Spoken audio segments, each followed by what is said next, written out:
Terence McKinney set to go down against Kyle Nelson. Terence McKinney destroyed Chris Duncan, Steban Ribovic. Sorry, he destroyed Damir Hadžović and Vyacheslav Bošča, but he lost to Esteban Ribovic and Chris Duncan. Very entertaining fighter to watch. He's always going for all or nothing.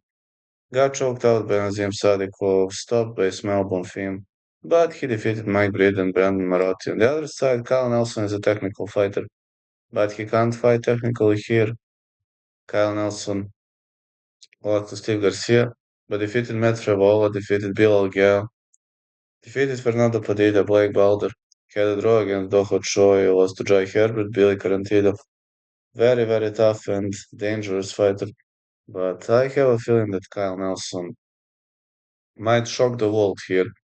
But if you're asking me, I'm gonna tell you one thing. The fight will not go the distance is my call, but believe it or not, I believe Kyle Nelson could win if he survives the early onslaught.